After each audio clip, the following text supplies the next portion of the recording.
Welcome to the PantheonPlus Rewind. Good afternoon to everyone out there listening, and thanks for joining us for episode 6 of the PantheonPlus Rewind. Today it's just going to be Theric and I, as Omega is working on some important projects, and we hope to have him back soon. So Theric, that means some more work for us. Are you up to the task? Yeah, I feel like we're heading into the dungeon without our cleric a little bit, but I think we'll survive. Well, I have stealth, but I don't know what's going to happen with you. Well, by all means, okay. Yeah, let's get rocking. This week in Visionary Realms news and notes. So we're going to start with the VIP roundtable. And I'm going to be honest with everybody, I had to skim through this because it came through pretty late in our setup for the recording. But before we jump into the Twitter side of their communication on Friday, they did release that newest roundtable, and it featured Michael Butler and Jason Bolton, which are both in the customer service and general Q&A area of VR. They discussed if there would be a guide program, and they discussed that due to a lot of the legal states of games and law these days, that it's not going to be similar to like how EQ did their guide volunteer program. So they're looking at different ways to do it.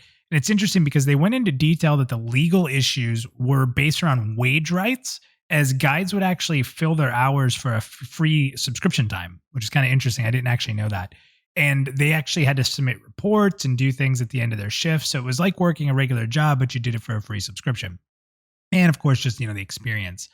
Brad did have a very large vision on having a guide system. So with that being said, they are still looking at developing a program that may be different from EQ, but still fulfill the need of like help. They even talked about some simple ideas like creating a general help channel with actual helpful people, they said. So I guess people could be picked to be in that channel to answer questions. And still, it's all very much so in the works. They talked about naming, how to access support, like the old school play nice policies, I guess you'd call them, in EQ, griefing, and just a lot more topics. So in the bottom, we linked the entire discussion, which covers a lot more. So check it out if you want more detail from Michael and Jason. Theric, I know that, like you said, that came out pretty late. Did you have any thoughts on that VIP roundtable at all? No, the part you mentioned about the guide program in EQ, I thought was actually the most interesting part of it. I didn't know that either, and I look back and I'm like, that would have been fun to do. And I'm not disappointed, but it would be nice if they had something like that in Pantheon. But I totally understand the legalities of it. But no, it is an interesting discussion. Lots of sort of HR and player, how to manage your player base sort of talk. But yeah. Yeah, it is interesting. I wonder how many hours they'd work. It was like 20 hours a week for a $15 subscription. Yes. I wonder too, yeah. But you did get that power, right? You had power in the world of Everquest and NORAD. You were official. I'll never forget the guy that banned me multiple times. His name was Dasani, like the water. He was a little halfling. He'd always pull me into that room. He banned me, I think, 3 times. I got banned in that game. We'll save that for another. Yeah, we'll save that for another day. I was young. I made mistakes. Didn't we all? Yeah, I guess. We'll jump over to the VR Twitter. This week, we only had one question, and it is an interesting one, and kind of people all over the board on it. So their question was stated like this. First, they listed deep stats from the Shaman stream. What are your thoughts on the collected data? So we had which is fun saying his name on a podcast. He said, this is the type of stuff I live for. I'm an analytics junkie. Being able to see behind the scenes attributes, values is really interesting stuff and can offer some insights into min-maxing later. This game has a ton. From Project Valhalla, they said, I think you start simple, and as people grow accustomed to the stats, as they were, you can start to add things in later content. That way people can gradually grasp things, and you can't overwhelm them with the population basically too early, is what he's saying. Libwick said, having a wide variety of tools to build out the numerical balances between things seems like a great thing to have available behind the scenes. As for being included in what I think about my gameplay experience, it looks like a real can of worms, and to him wouldn't be worth figuring out. Tig actually had a 2-post response to this, and I liked it, so I threw it in here. He said, simply put, if you have to spend just as much or more time outside of the game to learn the game in class in order to complete content, then it's a huge turnoff. Spent years looking at WoW logs, guild sites, YouTube videos, and I want to keep it to a minimum. It's fun sometimes, but every week is exhausting, especially running a guild when 1/4 of them doesn't understand the in-depth stats or how to improve based on numbers, though more physical learners, not so much stat crunchers. And the last one here before I jump in is from Bazgrim. He says, it's cool as long as the average player doesn't need to remember what each of them does. And even still, there may be so many that it gets complicated for its own good. He says that some of them seem particularly interesting, though, like planar weapons or Craft of the Hidden, which was a nice little look there. So I'm going to jump into some thoughts here. And it's funny because I've noticed that on the Rewind, we come across a singular topic quite a few times, but I'll get to that in a minute. So if you've watched any of my content in particular, you know where I'm going to go with this. I love numbers, and I love the depth of digging into your class and using these numbers to experiment. It seems like every week we get talking about meta, and people usually take numbers like this and equate it to the development of meta. And I continuously say that meta is going to exist with or without numbers. Those that can harness the numbers won't need meta. And instead of there kind of being like the one guide to rule them all if there weren't a bunch of numbers, because they can use numbers to overcome different scenarios. So I talk about this a lot, but using deep simulation in WoW, which I know a lot of people weren't fans of, and even Tig said that, I was able to build a pretty unique Warlock build for each boss in the final raid of Legion. That was like 9 or 11 different fights. I can't remember off the top of my head, but I literally had a different build with a few different pieces of gear, and it really made it exciting. I loved this. I loved having gear that's worth something in different situations. I loved being able to prove the meta wrong, where the people said this is the one build to rule them all again. And you see without the numbers, meta is actually stronger as it becomes he said, she said, and you just start to believe the best players. With numbers, you can actually find alternative paths. Now, I understand that this isn't fun to everybody, but I'm completely cool with that, like completely. And I've always said that I've used this ability personally to teach many people how to benefit more from abilities they like to use on their class. Now, I kind of went off on a tangent here because we're talking about the stats that are on there and like leveling, but and this kind of ties into some of that deep stats that were shown. But we're actually going to dig a bit more into this by going into those deep stat categories and breaking them down and talking about them on this Thursday's PantheonPlus U. But Theric, what's your thoughts on this whole numbers, stats, simulation? As one guy said, Tig, he said going out of the game to learn more about the game. What are your thoughts on all of that? You know what? I'm quite a bit different than you, I think, when it comes to this. I'm not a numbers person, for one. I avoided math my whole life as much as I could. I mean, I understand. I do pay attention to it. I mean, I like to know sort of the basics, and I like to know how I can improve my character and such. But for me, it's about the feel. It's how abilities feel more than the numbers that they produce, and sort of looking at the ins and outs and the deep stats, as it were. I like that. I like that they showed that screen with all those deep stats, and I think there's a huge amount of conversation that can generate. But in terms of my play style and what I enjoy in an MMO, I tend to shy away from getting too statistically driven and too invested in looking at these kinds of deep stats. Yeah, it's interesting because, again, people kind of refer to it, that it's the creator of meta, but I don't believe that. Meta exists in everything. Like, I'm drinking a bottle of water right now. There is a meta way to drink this bottle of water. You should drink it this fast. You should take this many breaths. You could do it this many times a day. That's the meta way to drink this bottle of water. That's going to exist without stats. Someone's going to come up with it because someone will test it, whether they have to write numbers down, put it in an Excel file, watch the combat log. Everything we do in life is really based on numbers in some way, shape, or form. And people will figure it out. And it's funny because there's so many people that don't want those numbers there. And all that does is limit people from being able to come up with their own hypotheses, so to speak. When you don't have data, you leave it to certain people who are going to go that extra mile to create it. And then those creators of the data have an advantage. It's an interesting conversation. I could go on for so long. And yeah, we do differ a little bit here in our thoughts on it, but it's a really interesting topic and people are sort of all over the board. I'm very curious to see if down the line there is some kind of simulation program made for Pantheon and how people would react to that, or even how VR would react to that, to be honest. So I'm very, very curious about sort of all of that and what we'll see in the future. But a pretty short week with VR news with the VIP roundtable and that Twitter post. And we're going to get into another Twitter discussion in the content creator section. So stick around for that later. But for now, that's all I got for VR news and notes. When the community speaks, we listen. Let's dig into social media and see what they're talking about. So it was actually a busy week over on the community forums at PantheonMMO.com. But fear not, I've cut through the jungle of posts over there to go and find the interesting discussions that are going on. There were a bunch of new topics posted, and I actually had a few new members of the community stop in and say hi, so that's always good. Firstly, let's look at a post by longtime community member Big Dog Chris. So he had a discussion about everybody's favorite thing in MMOs, the loot. But specifically, he wanted to see what the community thought about what he termed natural NPC item drops. And here's how he explained it. So he said, something that is important to me is the NPC drop tables that are natural or, quote, realistic, whatever realistic means in a fantasy game. What he means is, I don't want to see a rat dropping a bronze breastplate or jewelry, etc., that type of thing. I'd like to see NPC loot tables match what they would be carrying as an NPC, say if you were DMing or playing tabletop. This way, as a player, I can make a more informed decision about what I want to fight.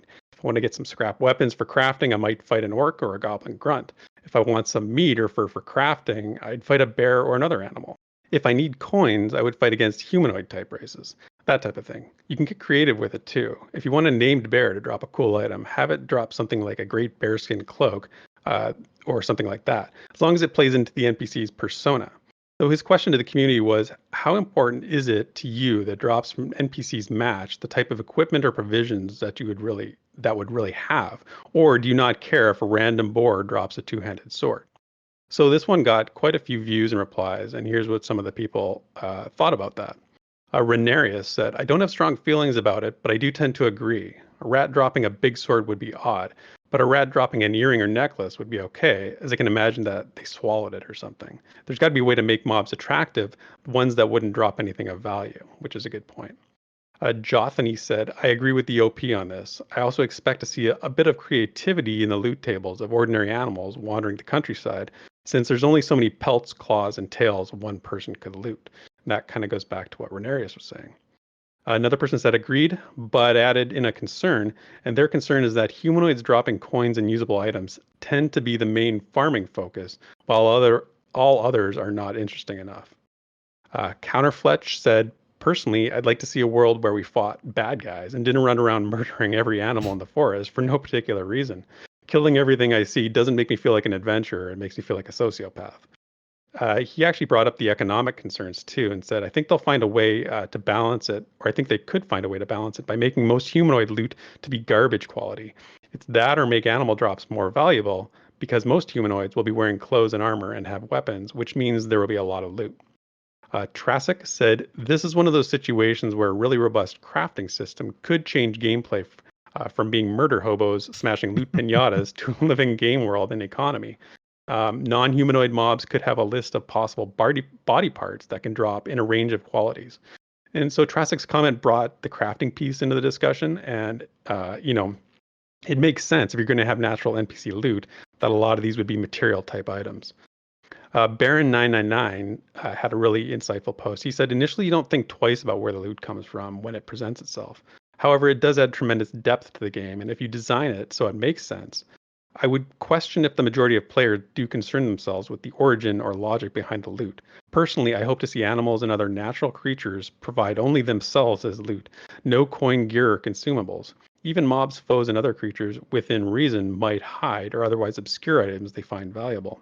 So this means encounters, the encounter itself might not render high loot, but the area or at a specific location linked to that encounter, you might find, for example, like in a bear cave, the cloak of great bearskin.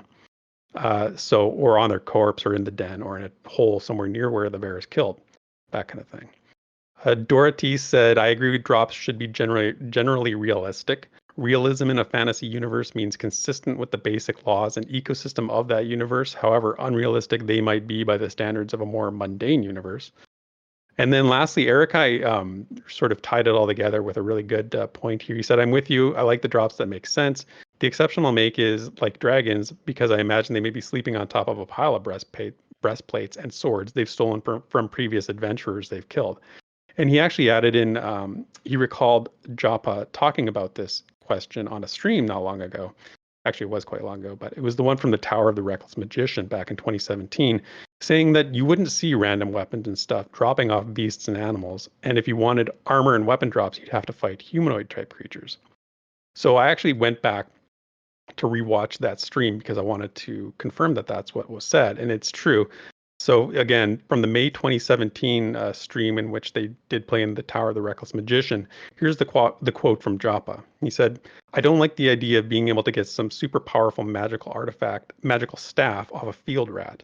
But what you will most likely see is a small chance for more valuable, rare items, if you will, for that are area specific, lore specific, zone specific, and creature specific. It could be that there is some kind of rare material that something like a field rat might drop, as opposed to some crazy sword. As opposed to if you're fighting bandits, it could be likely that you get something more weaponry and equipment related. That's the main thing. We want you to always get the sense that you could get something exciting, something valuable, something rare, but it's not going to just brute the world loot tables. It's going to be something more specific to the zone and the entity you're fighting." So that's a great quote that pretty much answers the question, and it gives us a good look at how VR is thinking about this. So, Minus, I know you and I have talked about this in the context of our pre-alpha gameplay of Valar. As the developer of that game has sort of embraced the same philosophy when it comes to loot.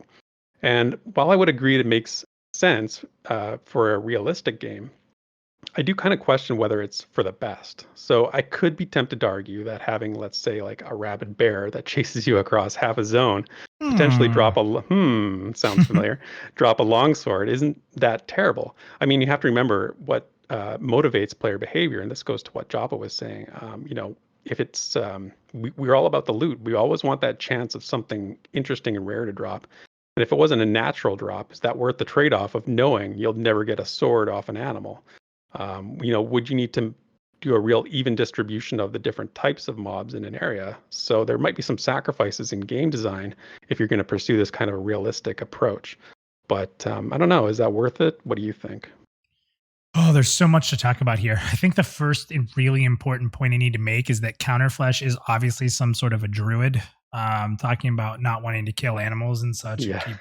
So you watch yourself. We cannot have druids in charge of loot. No, I'm just kidding. It's an interesting topic because, and we're going to actually talk about this a little bit. Like I kind of teased about the content creator thing about a really hot topic, and we're going to get into a discussion. It was pretty hardcore, and I'm going to give my thoughts on it. And the weird thing is it's kind of coming up in this discussion as well, where people are trying to use different realistic things to paint the picture of what immersion is. And that's a dangerous path to go down. So in this one, they said, well, it's going to kill the immersion because it's not realistic if a rat drops a sword or a super magical staff, I think somebody said, maybe Joppa. And I get that, right? And then there's the people who say, well, obviously as realistic as it can be in a fantasy game.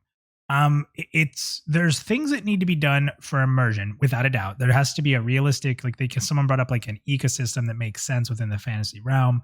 But that's such a loose statement. It can be interpreted so many ways. And the thing is I think the most important part is gameplay, camping, the ability to do more things.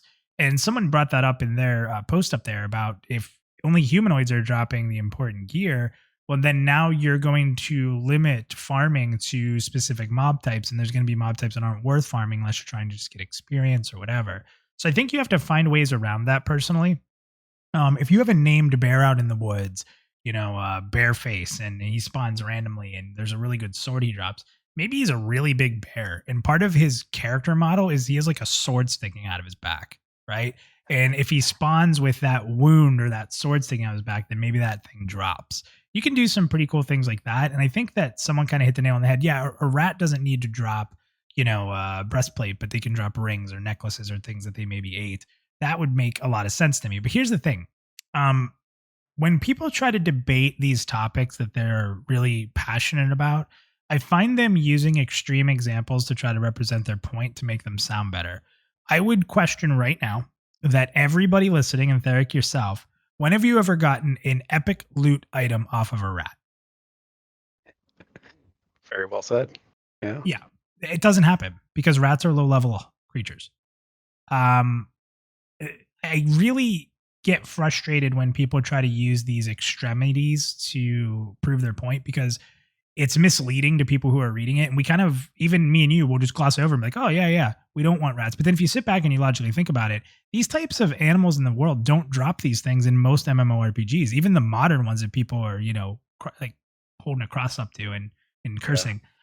So it doesn't typically happen that way anyway. And if a bear does drop mega loot, it's usually some kind of raid bear that's, like I think of Ursoc in WoW, who was an actual druid who got stuck in his bear transformation and dropped all this loot. Well, that's a humanoid at that point who's transformed as a mega bear.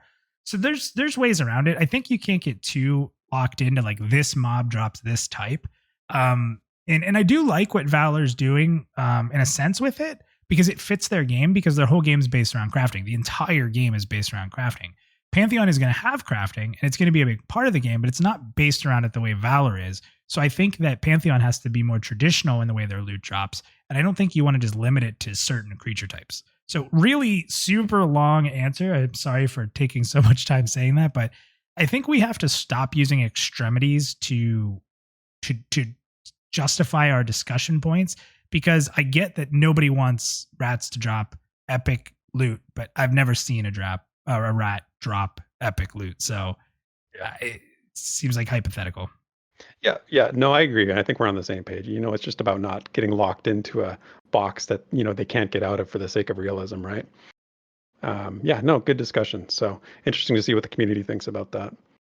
So I also want to highlight a really fun thread, and this isn't a lengthy one, but it is fun. Remember on the last VR dev stream, they talked about the new currency. So we had the mysterious fifth currency. So somebody started a thread on the forums called the coin naming hat. So this is where a chance where people could throw their ideas into the hat, perhaps to name the fifth currency in Pantheon, which at this point is unnamed, not counting the Ronic suggestion, because I don't think that's going to be it.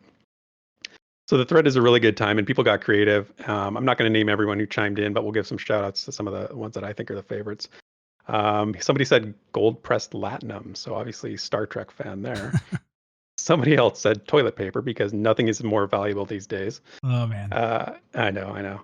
So somebody else said McQuades or Quades, and then Pantheons or Theons. And some of those are okay. The Theons thing, I don't know. As a Game of Thrones fan, maybe we should call them Reeks. Oh, poor Reek. Poor Reek, yeah. Somebody said Terminium, Mithril, Unobtainium, Dragonforged Platinum, Promethium. This is my favorite. The next one here this is by Skycaster. So he said Mithara. So that's great for a couple of reasons. Firstly, it's close to Mithril, which I like. Secondly, it's Eridune's last name, right? He was Eridune Mithara. So not a lot of people know that. I don't think I knew that. Yeah. So that was his full character's name. So I think that's a really good one. Somebody shortened it actually to say Thara, maybe. Somebody said halfling giblets. Oh, boy. Don't ask what they're made of. Yeah.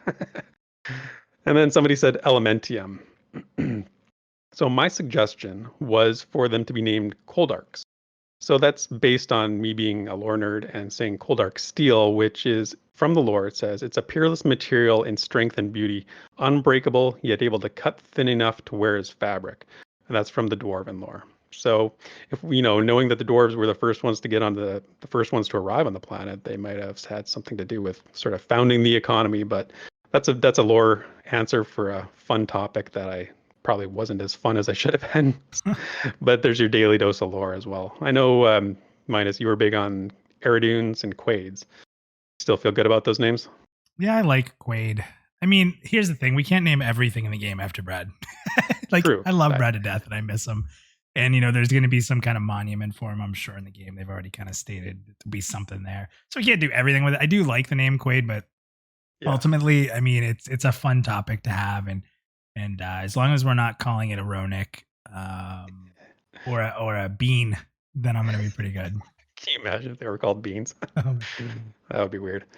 So that's a fun one. So go check that one out. And then lastly on the forums, like I said earlier, a couple new people stopped in and introduced themselves. The first one was Arizio. He said, hey, all new pledge here. I've been eyeballing the game and finally decided to pledge to the Black Rose Pledge. Started MMOs in 2000 with Everquest, and he played Anarchy Online and Everquest 2 and Eve, and he's still playing Anarchy Online and P99, Project 99 currently. So I actually asked him what classes he was thinking of playing in Pantheon, and he replied that he played a mage back on the Tunair server back when EQ back in the day. But on P99, he he's playing a paladin, and he was thinking he's going to be a paladin again, but maybe a mage as well. He likes to play classes that not many other people play, so determining that before launch can be a little tricky. And as well, another person, Desi, introduced themselves. They said, been a long time lurker of Pantheon and finally decided to take the pledge after catching up on some of the dev videos. So he asked somebody to link him a Discord, the link for the unofficial sort of Pantheon Discord, and Starblight obliged and gave him the link. And so if you are over on that Discord and you happen to see Desi, say hi and welcome him to the community. Awesome. Welcome, guys. Welcome. Yeah, absolutely. So from there, we'll go over to Reddit, and the PantheonMMO subreddit had a really good question about climbing in Pantheon. So we've learned a lot about climbing recently because we learned everything is climbable, basically. And there's a lot of big discussion about climbing that we could have, but this question was kind of specific. It said, what tactics do you think climbing will bring? So the longer text of the question is, I imagine climbing to safe havens will be fairly common. Safer staging areas for people to meet in as they watch the trains run by. Secondary entrances to be smashed open by a warrior on a rooftop will probably be fairly common. I think pulling to a cliff or roof will be common, knocking NPCs off as they try to climb up, and only the tanks stay on the ground level. PvP would be amazingly frustrating as people lay in wait like a predator in a tree. And I think a safe fall item will be the new J-boots, as monks will laugh at people clamoring for a mere taste of their greatness. So those are some really good points that the original poster, who was the Lost Cause is his name, some points that he made. And of course, a lot of people just sort of used it as an opportunity to express their opinion about climbing in games in general. But I tried to sift through those and find the ones that actually read, thought about, and answered the question as it was asked. So the first one was the wingless. He said, I love the idea of a support skill where you can help your team climb, like letting down a rope. I think the rogue is supposed to have something like that. I love the idea of a rogue or some other high-skilled person climbing a surface the party can't, and then enabling them all to do it. So, which is really cool, and assuming you can trust your rogue not to let go of the rope at some point. Ghostlands said, your post makes me wonder if climbing will cost endurance. And if so, I assume climbing, holding position, engaging in combat will be time sensitive, depending on the climbing skill level. Somebody else said, I hope it takes into account weight and what you're wearing, which is a really good point and actually goes back to the last one about weight. The Nas said, death from above, which is something I love, and I'm going to talk about that more in a second. Jay Charest said, it would be nice to walk into a cave and look on the walls and ceiling for spiders, or have a panther jump out of a tree and ambush those at an underpath. Ranacor said, I believe it mostly means that monsters meant to be unkillable will die in a few weeks because people are using the y-axis as an exploitation sort of tactic. And then somebody else said, I hope it isn't abusable to avoid content like scaling walls to bypass the trash. So for me, the last point, or the point made by Ranacor, is actually one that I'm thinking about more when I think about tactics and climbing, not from an exploitation perspective, but rather like a tactical approach. So in a lot of games, I'm thinking like 4X strategy games, mobs become easier to hit or get more damage when you're attacking from height. So if so, will there be ledges or other places that can be ascended to by a group member to get that benefit? And you have to think about, like, in the heat of a battle, will it be worth the risk to be that vulnerable, to take the time to scale the wall to get to that advantage point? So I love that dimension that climbing adds to the MMO beyond just the exploration, but from a tactical sort of perspective. Minus, what are your thoughts on that? It's interesting. I love it for the adventuring side, and that's why I really think the game's going to really be awesome to adventure and traverse, north and south in dungeons instead of just sort of more flat, which a lot of games do. So I really like the adventuring side, the finding new areas side. I'm very much so on the side that I hope it's not exploitable. I don't think it will be. I don't think you'll be able to have be in combat when you're on the wall, so to speak. And they've talked a lot about how NPCs are going to have like tactics to pull people off walls built into their core, depending on what type of creature they are. Spiders might be able to just climb right up there and attack you. So I would hope that when you're climbing, you actually had a pretty high weakness, and obviously you're going to have a lot of fall damage if you get knocked off. So I would like to see it more as being tactical with climbing, not so much using it to exploit. And let's be honest, anything that's defined by don't exploit means you probably won't and can't and we'll get in trouble if you do. Right. So as long as that's taken care of, I'm more about it for the adventuring and the traversing of dungeons side of the equation. Right. Fair enough. Okay, and then we'll go over to Facebook to finish up. And on Facebook, there was a quick poll by Dan Arnold asking people which class they plan on maining in Pantheon to give us a little insight into what the class distribution might look like come launch. Now, obviously, this is, we're far away from that, and this is a very small sample size, so it's just sort of for fun. But 261 people actually voted in this, and the top class was Enchanter, believe it or not. So that just sort of tells you how starved people are for a good control class. I have to say Ranger was number 2, which is very encouraging as well. But what was really interesting was the least voted class was Wizard, if you can believe that.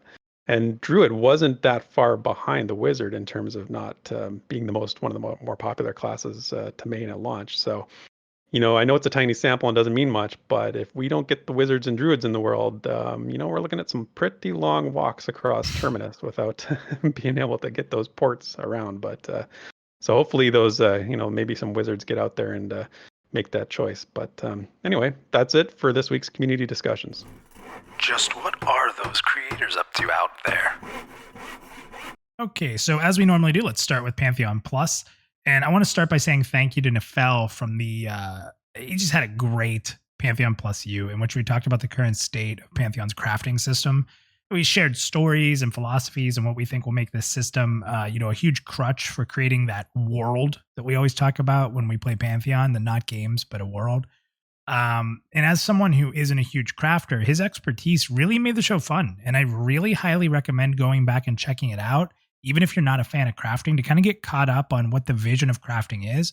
I had a blast with that show, and super knowledgeable guy. He's from Pantheon Crafters. You can check that site out. We also had a ton of fun playing Rift as a community on Wednesday. Let me be very clear. It wasn't like the most enthralling content, but we had 12 people from the PantheonPlus community get together on the stream, group up, and we went into a level grind. And there's this mode that allows you to just all scale to the same level. And, you jump into what's called an instant adventure that are set in these raid environments, and you're just running around like crazy and not hard. Tons of experience, a way to kind of get through some of the lower levels so you can get towards what they call end game. But it was just a blast because it was really just for 2 hours, 12 of us goofing off, laughing, talking about MMORPGs, talking about content in Rift, talking about content in Pantheon. It's just great when you get a group of fans together and you're just telling stories. And that's the thing I love most about community. So it wasn't so much that Rift is this great game, but man, when you play an MMO with a group, almost any of them can be fun in some way, shape, or form, which is pretty awesome. Exactly. Yeah, right? And then the last thing I want to do is I want to give you guys a website update. We'll put this out on Twitter as well. So we did, we always talk about Pantheon having dates, right? So the problem is with scheduling dates is that unfortunately you're going to miss some of those. So we missed last weekend to get the site out because we have some important things we're doing. And while while Poiru has done a great job of implementing our commenting system, which is looking really good right now, there's a cleanup to do and still our voting system to get in. And we actually got slowed down a little bit because we found some code that wasn't producing some great results on our back end. So this delayed us a little bit because we wanted to fix it. It was causing a small memory leak. So if people were staying on the site for a long time, your browser would take up a lot of memory. So we definitely want to fix that. So it is being addressed. That's also going to make the site a lot faster and more responsive. And instead of trying to put a Band-Aid over it now and regret it later, we wanted to make sure to get everything clean and nice. So that said, it's not far, but I'll give you guys an update very soon on the expected release. Once the bug fix is done and the last couple pieces of the comment system up, the other two things should be very quick, but we'll keep you guys updated and keep sharing screenshots out there on Twitter as well. I'm just going to do a quick little not shout out, but I'm going to do something I don't usually do, and that's let people know that I made a video last week all about classes in Pantheon and the lore associated with those classes. So this is part of a 4-part series that I've been working on, and this part 2 was a little more difficult and took me a little longer to actually compose. So I just wanted to let everybody know that if you're into like the lore of the classes, it's on the channel here and you can give it a watch. I'm pretty proud of it. I felt like it took a little more work than the last few ones, and I'm going to start working on part 3 so it doesn't take quite so long for the next one. Now this next piece is going into what Bazgrim's been up to. And there was a big debate on something, and I want to talk about this. So the community got talking on coin weight, And he admittedly, Bazgrim is very much against this. And it sparked quite the spirited debate on Twitter, even having Joppa reply in detail when we started to relate other things that aren't related, which we'll talk about. And it was interesting. So here's the tweet that really set the world on fire. I battled a little bit with Bazgrim, and guys, we're going to battle from time to time, but here's what he said. He said, my philosophy in game design is that systems should only be added because the game needs it, not just what sounds cool. Coin weight is a hot topic in Pantheon MMO right now. Can someone please give me a thorough explanation on why the game needs to have coin weight? So I'm going to be a little harsh here.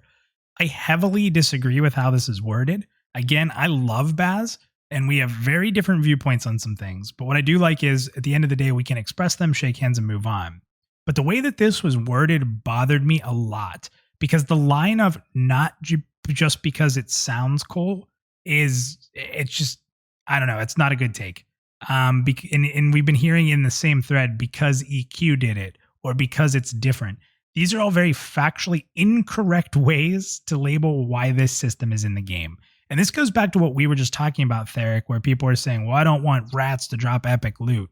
It's the same thing. It's taking these generalized statements that make your point seem, wow, is this true? And people who don't do research, they're going to fall in thinking these are real statements. They are not. These are factually incorrect. I actually put a Twitch clip of Joppa talking about this topic in one of the replies, and why I felt like coin weight was important.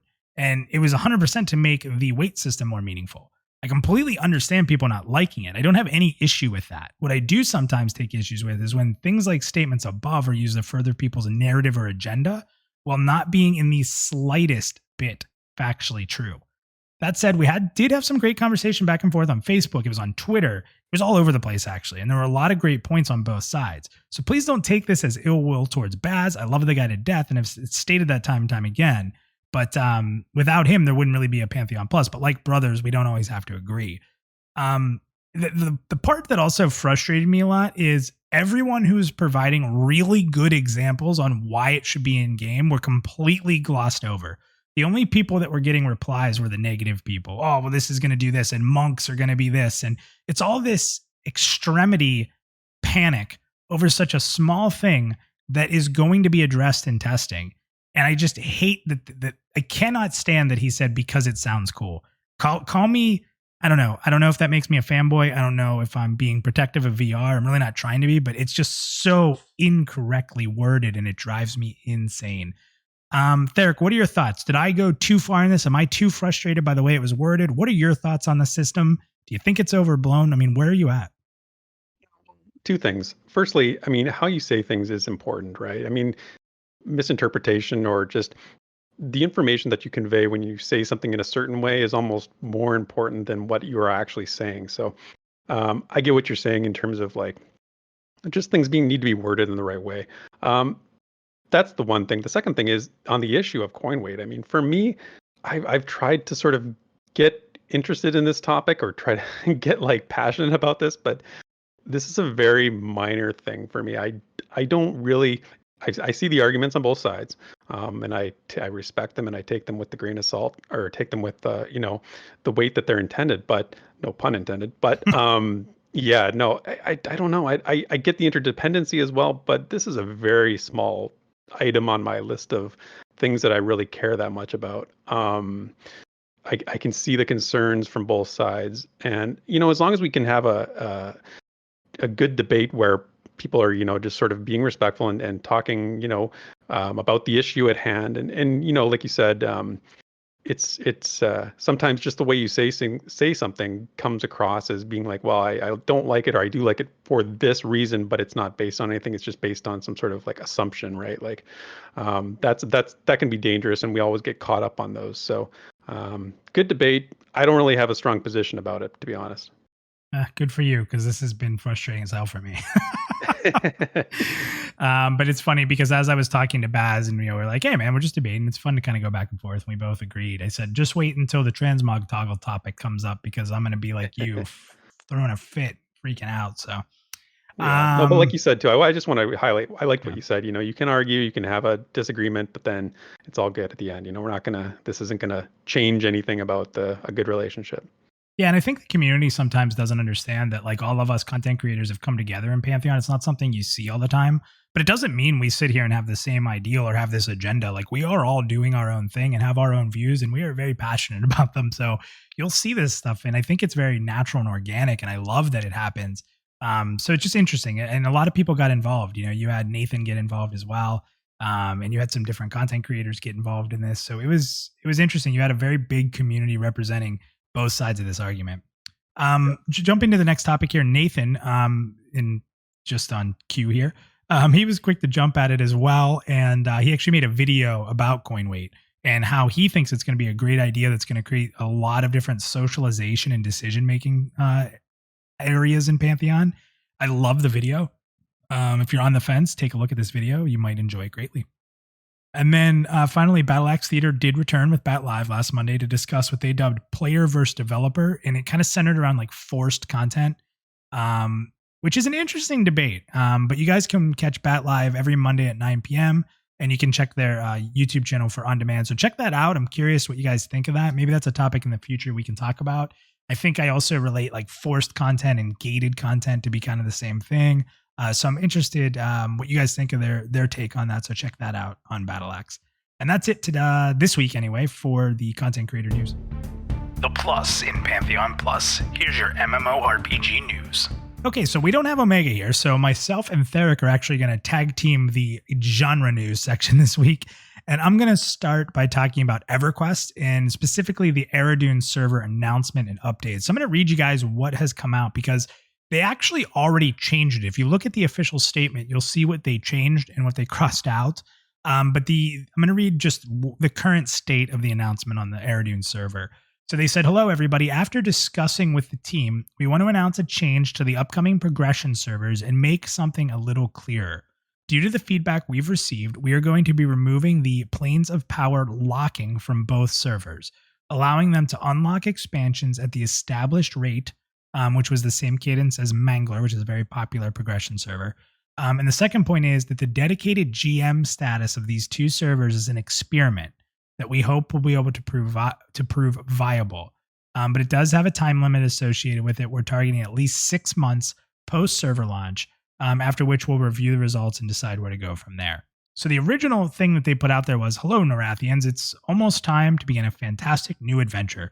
Time-locked progression servers of Eridune and Rizlona, I think that's how it's pronounced, are launching on May 27th. I feel bad for Rizlona because no one's playing on that server. But it's time to begin new adventures and forge new alliances. An Everquest progression server is a way to experience Everquest as it grows over time, starting during the eras earlier of the game. So basically a lot of what we already talked about. So that dedicated GM role, they're going to have a GM who's going to be, always there and around, and you'll be able to have specific GMs on the servers that you'll be able to build relationships with and see them, which is kind of neat. So the Eridune role set is that it's based on the Mangler XP progression. So very similar to Mangler, again, their most popular one. And there's two things that are enabled: Agents of Change and Pick Zones. And we're going to get into what those are because I think a lot of people I talked to had no idea what that meant. But and here's some interesting things. It says, by playing on Eridune, you agree to absolutely no automated, unintended gameplay. Any incident of automated gameplay is immediate suspension. Second offense is ban, including Eridune associated accounts. Boxing of any more than 2 characters will result in the following actions taken against your account. First offense, a written warning. Second offense, a 7-day suspension of account privileges. And third, a permanent ban. So they are really going hard on boxing and obviously unintended gameplay, which is pretty standard. So let's talk about the 2 things there that people may have a question on. What is Agent of Change? I had no idea. I had to look it up. But these are essentially NPCs that will allow you to request a raid instance of older content that was not originally instanced. They're placed all over the world and required you have a 6-man party. Now, because of the way that the zone is created, the XP is greatly reduced and the bosses will all be up. However, random spawns may or may not be, and there's no respawn. So it kind of turns it into like a 6-man version of these raids. You get less experience, but you can go experience them. And the reason they do this is because of population. right? So if there's not enough people to form raids or people are moved on from older raids, you'll be able to go in and kind of experience some of these older zones, which is cool. I like it. I mean, it's a little different than a true progression server, but I think it's neat to be able to go see these zones. Otherwise, you wouldn't be able to see. And then there's another one called Pick Zone. Now, my time playing EQ2, probably about a year ago, this was a standard thing for them. So basically, like secondary, third, fourth, whatever there's need be of individual zones. And what they do is if like one of the single zones gets too overpopulated, they will allow you to go to like zone 2 of that version or zone 3. And you can't just pick it. Like you can't just walk into Guck and be like, oh, I want to be in zone 50. It's all based on population. So once zone 1 gets a certain amount of population, then you'll have the ability to go to zone 2. And if over time, all of a sudden there's nobody in zone 2 and zone 1 drops down, it'll give you a warning to tell you it's going to put you back. So just a way to control bulk population, especially in a progression server where everyone's going to be the same level, trying to do the same quests and go to the same areas, which, I mean, again, it's going to take away from what it was to play EQ back in the day. But at the same time, I think it's needed to keep it fun and keep everybody going. So I'm curious, what are your thoughts on that, Theric, on this server, what they're doing with it, the fact that they opened it past Planes of Power because everybody wanted it to be. Do you have any interest in playing this? And what do you think of these Agents of Change and the Pick Zone stuff? I do have interest in playing it, especially on the Aerodune server, because I've never done I've really never done a progression server. My experience going back to Everquest in its current form is extremely limited, and I never really did this whole starting from a fresh sort of on a fresh server. So I would like to try it. The things that they describe here with these Agents of Change and the Pick Zone, I don't know. I don't really have the experience with them. They don't sound great to me. Anything that divides just because they're worried about a population getting too much for a certain area, I haven't seen a need for that. I think that sort of takes away from, the idea, we've talked about this before, about splitting up populations and segregating community into different places. But I guess if that's what they need to do, that's what they need to do. I'll try it out. I'll see how it goes. Yeah, and these will be launching on May 27th, so the end of this month. Have had a ton of people in our community ask if we're going to be playing this, and I do think it's probably something we will do. At least some of us. I don't want to speak for everybody, but if you're into it, I'm sort of into it. Maybe we do a couple weeks playing on the server and talking about it. I think it'd be a lot of fun. Yeah, I think it's worth a shot. So the other piece of news in Everquest was a little bit more of a sad one. Mike Hutchkins passed away, and on Twitter, Smedley actually came out and reported it. He said, "I'm sad to report another member of the original Everquest team, the incredible Mike Hutchkins, has passed away from heart failure. Hutch was a great all-around human being, a lot of fun to work with, and he will be missed." And he put out a second tweet, which I thought was cool. For those of you that are long-time Everquest fans, Hutch built Nariak, Peniel, Solzik A, and B. He was the real deal. I know a lot of you will remember those zones very fondly. So, unfortunately, losing another one of the original greats of Everquest, but prayers to his family and blessings and all that, and hopefully they get through those tough times. But with a game that we love so much, it's kind of an honor as well to be able to say that and get that out there, so everyone can remember their experiences that he helped create. Yeah, absolutely. Well said.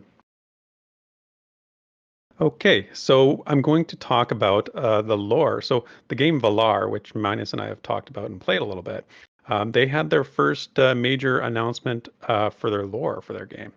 So Valar is made by Quasar Studios, and it basically, if you go over to the site, playvalar.com, you can get a little bit of a first glimpse into the universe in which the game takes place.